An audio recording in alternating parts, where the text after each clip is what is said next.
Hey everyone, and welcome to our Q&A series number 4. I'm Kinsey, Immuno Lab's Holistic Nutrition Consultant. In our previous Q&A series, I tried to group questions together that were related to one topic. However, in this series, we are kind of going in every direction to answer your questions sooner rather than later. The first question we have is from Shirley.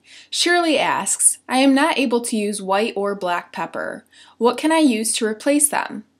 For our clients who react to white and black pepper, we do allow pink peppercorns as a substitute. However, don't forget that black and white pepper are just flavorings, and any spice or herb can flavor a dish lovely. Here are some herbs and spices you can become more familiar with and broaden your taste palette while on your elimination diet. Shirley also asks, if I use coconut milk, coconut yogurt, and coconut ice cream, do I treat them as the same thing? For example, if I have coconut yogurt, could I have the milk and ice cream on the same day, but not until the next rotation? You would need to treat all of these products derived from coconut as one and the same thing. Consuming them in the same day every 4 days is fine. Anne asks, if you have a particular food sensitivity, can you still eat that food occasionally as long as it is not on a regular basis? I get asked this question a lot, and my answer is no. What you have to remember is that our bodies are in recovery mode. We are avoiding particular foods so that our bodies are no longer in an inflammatory state and can heal. I like to use a scenario of a recovering alcoholic.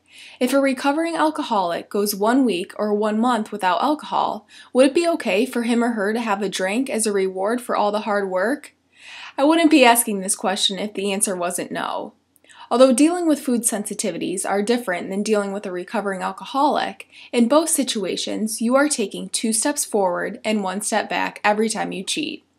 Don't forget though, we do hope that you can add the majority of your reactive foods back into your diet on a rotational basis after the 90-day elimination period.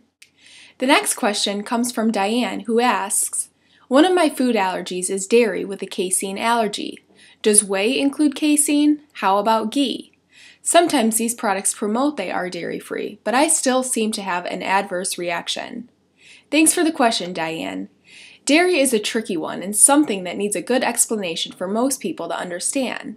First, whey and casein are the 2 proteins found in cow's milk.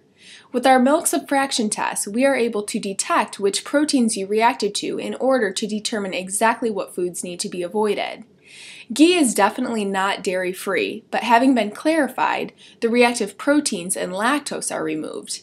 This clarification process usually allows those who are sensitive to dairy to be able to tolerate ghee without reactions. I recommend if you are experiencing issues with something, definitely don't continue eating it. The clarification process is manual and isn't perfect. There can still be trace amounts of dairy proteins left in the ghee. Most tolerate it, but if you are sensitive to it, avoid it. Organic duck fat, lard, and tallow from pasture-raised animals and coconut oil are great alternatives to ghee you can try. Jamie wants to know if she has a sensitivity to almonds, what flour can she substitute for almond flour? Hey Jamie, assuming you are looking for a gluten-free, mild-tasting flour that almond flour offers us, any nut or seed flour will work. Almond flour tends to be the standard nut flour found on the grocery store shelves, but making your own substitute out of sunflower seeds, pumpkin seeds, sesame seeds, hazelnuts, pecans, Brazil nuts, walnuts, or any other nut or seed is as simple as grinding them in a coffee grinder or high-speed blender. The last question we have comes from Zara, who asks, what food should I avoid if I was recently diagnosed with arthritis? Hey Zara, I am so sorry to hear about your diagnosis.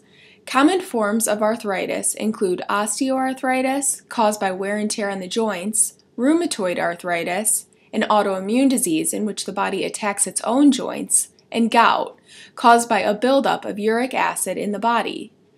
Regardless of the type of arthritis you have, cutting back or eliminating foods that can aggravate inflammation may help alleviate the pain and swelling. These foods include any food sensitivities you have which will aggravate the autoimmune response in rheumatoid arthritis. Gluten and casein are two common allergens I recommend people avoid regardless, in that they contribute to inflammation.